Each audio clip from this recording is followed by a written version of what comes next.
Menteri Kekut Kekyak Kejala Oba Alexander Lalu Hek Hakasngi Palai Jong Katayo Ulahir Jurip Yakashnong Kiting Road Shillong Hador Kajing Ot Jengkinong Shong Shinong Nakadaw Kajing Shakang Kardep Kashnong Barok Kawai Nakajing Pur Jong Kaklam COVID-19.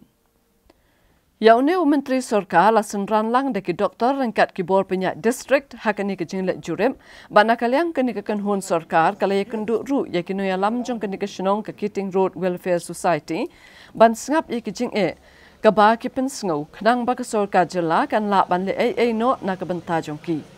hakani kejing kenduk na kaliang jong ke Kiting Road Welfare Society kilapen sngau ho menteri yaki babon kijing namar kejing khangdam yakasenong barok kawai batong bakani kara jong ke Sorkar kalabu hakakim khat yaki babon kilong ying kibatuk kibaladu yakalat ban mi nalaying ban let kamai kaji Halor kini kicing pensengau nak kaliang menteri ula pentip baka Sorkar jela kan sasyong bisyar ya kini kakam bat kan sasimrai ban weng no ya kicing penbena ban kang kedep ya kesenong barok kawai kenang bakan nembu jing ya kipat ba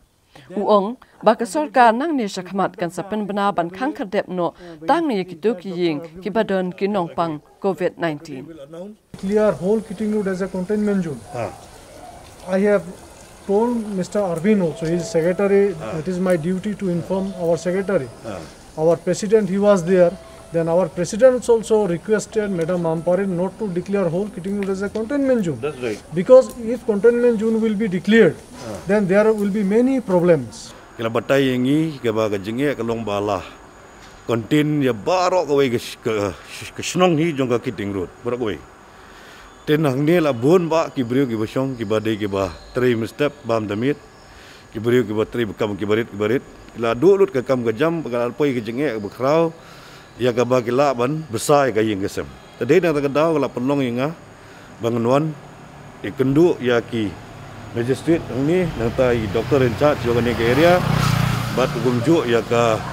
Kiting Road Welfare Society teh ba kila ikan bat ki ban ngila ang ba kedeban kumnu umde ban ong ban konten ya barok ka Kiting Road kedeban konten tang ya gitu kijaka ya kebak yo ya ki positive cases kemun micro containment system tegilale ya ga benda ka si kin lift no ya kan ya ka ya ka the entire containment zone henry kin bu betang ya gitu kijaka kiba yo ya ki positive case keba kitip kum ka micro containment kum sok kidon hado flying ke boyo ya ka jingpang COVID-19 hang ni atau kita borok untuk flying kidon hang ni kidon segi corona serta kat kum gayo jingtip na Welfare Society ya gitu barok lara lu segi corona case nda galung bat kum dia indipet hagawi kaliang di kunyang jingpang hawi galang dia ke jingkan lada kikun kayeng ngesem kemio bam kemio di kila baniap na jing chat tangan te kaya kejing ong jigi pajba sini ru gadehi ban ka ba yap do covid la ban ka ba yap da ba sat tangan la ba yap la gumnu ru kadon hi kejing ke jongki te ki ong ba ngide bu alis ngimla su ban pet ya ga jing tangan jongki kun gikti ki badang rit ki bangimla ban psa ngimdan ipsa ban thiet khaw ngimdan psa ban thiet bam da mun ta ke jongki te ka jing tangan ru ka de ka ju ka jing kam ga bakrau ka jingpang ru ka de ka ju hi ga ba ngide ban ai jing sumar ga de makar ga de